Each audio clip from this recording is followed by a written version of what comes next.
catalog. Angling can be a real game of choices. What species do we want to fish for? What lake? What depth? What lure have they been catching the fish on? Even after you choose a particular style of lure, size, color, weight, action, and many other characteristics have to be considered. One may only produce marginally, while another can load the boat. Oh, there we go. You know, crankbaits today, there are literally hundreds, if not thousands of them on the market. You may ask yourself, do we really need all these different types of baits? And my answer is definitely yes. You know, crankbaits are really designed for specific situations and even to a degree for different species of fish.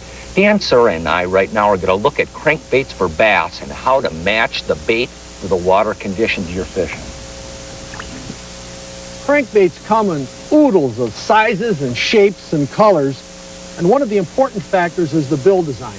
Large bills generally will drive these crankbaits very deep, while the smaller bills are for shallower water fishing situations. Now, crankbaits can be fished from literally just below the surface to 20 foot and deeper, and you can catch all species of fish on them. Right now we're throwing deep diving crankbaits on rocks. In each spot you fish, you have to sort of fine tune the bait for that particular spot. We could actually throw a smaller crankbait over the top of this hump and probably not catch any fish. We're taking a bait, making really long casts, driving the bait down, and slow rolling these deep crankbaits over these boulders out here. I hit it that time, James. Over it. Did you? Yeah. There he is. One. I got a good one. This is a good fish. Crankbaits catch a lot of bass and some really big ones. And this one's sounding. He didn't come up, which is interesting. He's just really tough. Maybe not as big as I thought. The whole purpose of picking the crankbait is to get the proper depth control. And whether you're fishing shallow water structure, mid-depth, or deep, picking the proper bait and then working it at the correct speed is absolutely vital to catching fish. As an example, here's a large tapered weed point with a rock pile on the tip.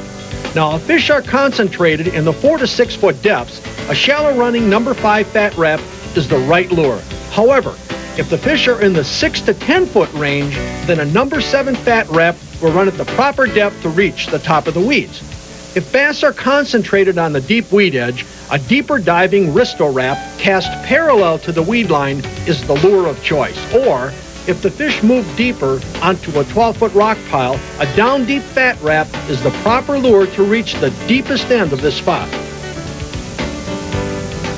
One of the most important aspects of crankbait fishing is the retrieve. And on some days, the fish may want a long pause. At other days, they may want the bait being reeled quite quickly and really banging off the cover, and that'll trigger strikes. But whatever the case, what you want to do is remember how the bait was working prior to the fish biting the bait and duplicate that retrieve. In picking a crankbait, color is also very important. General rules of thumb. Clear water, you want to mimic the available forage in both size and color pattern.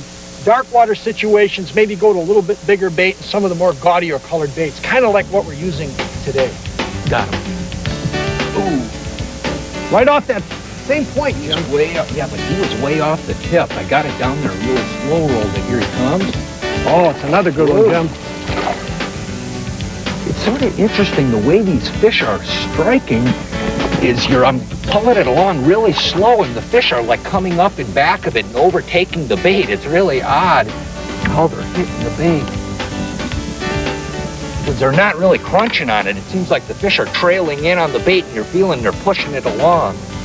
The equipment plays a big part in hooking those fish, too, Jim. No question about it.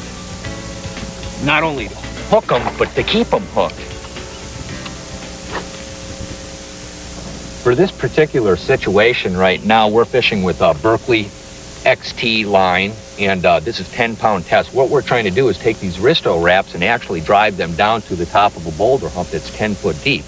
So we got to make real long casts. We got a 7-foot medium action rod. You want to fire the bait way out there and slowly get that bait down to the bottom and actually walk it over the boulders.